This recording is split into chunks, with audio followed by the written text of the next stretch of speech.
नमस्कार, मी प्रकाश महाजन. माझं स्वतःचं महाजन अँड महाजन नावाचं यूट्यूब चॅनल आहे. आपण या चॅनलला भरभरून आशीर्वाद देत आहात. आपल्या आणखी आशीर्वादाची मला गरज आहे. एक विषय अत्यंत गंभीर मी चर्चेला घेतोय. 2 दिवसापूर्वी देशाच्या सर्वोच्च न्यायालयामध्ये मुख्य न्यायाधीश माननीय भूषण गवई साहेब यांच्या 1 नंबरच्या न्यायदान कक्षेमध्ये राकेश किशोरला असे वाटले की माझ्या सनातन धर्माचा अपमान माननीय मुख्य न्यायाधीशांकडून झाला.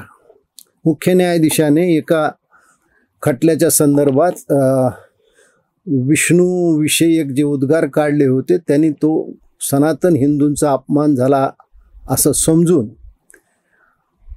राकेश किशोरने हे कृत्य केलं. त्याचं समर्थन होणार नाही. खरं म्हणजे राकेश किशोरमुळे सर्व सनातनी हिंदू धर्म हा आरोपीच्या पिंजऱ्यात उभा राहिला.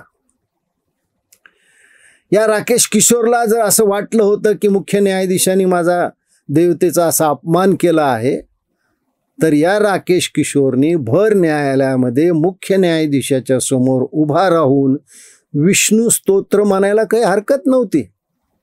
अशा प्रकारे विष्णू स्तोत्र त्यांनी म्हटले असते तर त्याचा निषेधही झाला असता आणि मुख्य न्यायाधीशाचा अवमान देखील झाला नसता.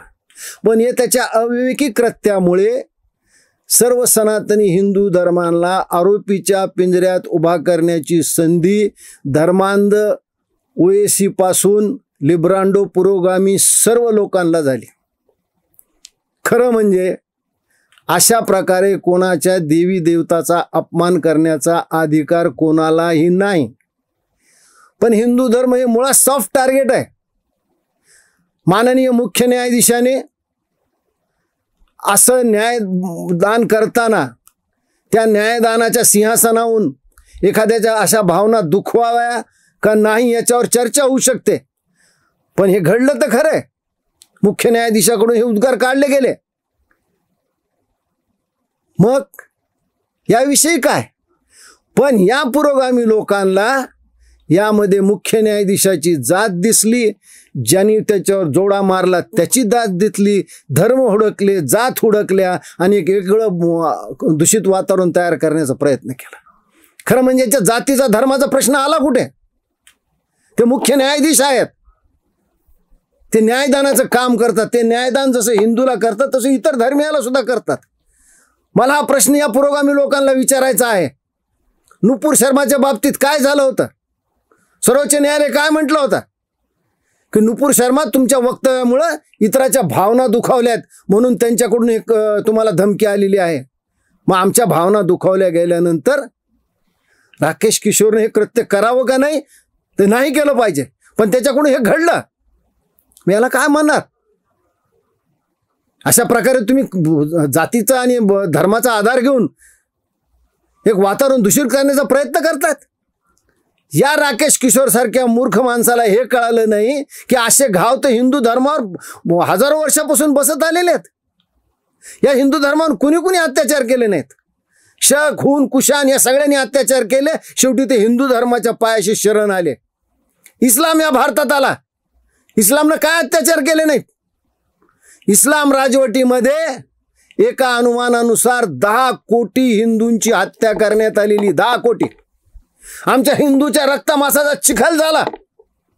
आमच्या देवळासमोर गाय कापण्यात आली. आमचं काशी विश्वेश्वराचं मंदिर भ्रष्ट करण्यात आलं. मथुरेच्या केशवराचं मंदिर तोडण्यात आलं. उज्जैनचं महाकालेश्वरचं मंदिर तोडण्यात आलं. हे मंदिर तोडले नाहीत. सुरटी सोमनाथचं मंदिर 17 वेळा लुटण्यात आलं. यामधील मूर्ती काढून मस्जिदीच्या पायाशी घालण्यात आल्या.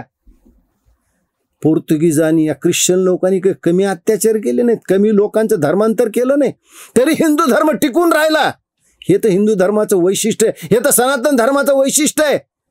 म्हणून एका मुख्य न्यायाधीशाने आमच्या विष्णूविषयी उद्गार काढल्यामुळं आमचा धर्म बुडणार नव्हता, धर्माचा अपमान होणार नव्हता. पण त्या राकेश किशोरला हे कळालं नाही आणि त्या मूर्खाने जे कृत्य केलं त्या कृत्यामध्ये लोक आता विविध प्रकारे आपला स्वार्थ पूर्ण करून घेऊ लागले. आम्हा सनातन धर्मावर वार करण्याची संधी शोधू लागलेत. आणि काल तर महाराष्ट्रात एक वेगळंच घडलं. आमच्या महाराष्ट्रातल्या अक्का भडकल्या, चौताळल्या. आणि त्याने असं सांगितलं की तुम्ही त्याची बाजू घेतात म्हणजे तुम्ही सुद्धा दोषी आहात. मुख्य न्यायाधीशाची जात पहा आणि या राकेश किशोर अॅट्रॉसिटीचा गुन्हा दाखल करा. अॅट्रॉसिटीचा गुन्हा दाखल करण्याची मागणी केली. अक्का, तुमची ही मागणी बरोबर आहे, मी तुमच्या मागणीला मनापासून पाठिंबा देतो. पण एकट्या राकेश किशोरवर अॅट्रॉसिटीचा गुन्हा दाखल करून भागणार नाही. अहो, तुमच्याच पक्षाचे नेते भांडूपचे भडभुंजे या न्यायदेवताविषयी, या न्यायाधीशांविषयी, या मुख्य न्यायाधीशाविषयी काय बोललं ते ऐका. आपली न्यायव्यवस्था ही प्रतिष्ठा गमावून बसलेली. ती ह्यामुळे शिवसेना गेली 3 वर्ष न्यायासाठी झगडते आहे, 4 वर्ष झगडते आहे, कायदेशीर लढाई करते, पण आम्हाला तारीख पे तारीख न्याय मिळत नाही. त्याच्यामुळे आधीचे सर्व सरन्यायाधीश जोडे खायच्या लायकीचे होते. ऐकलं तुम्ही?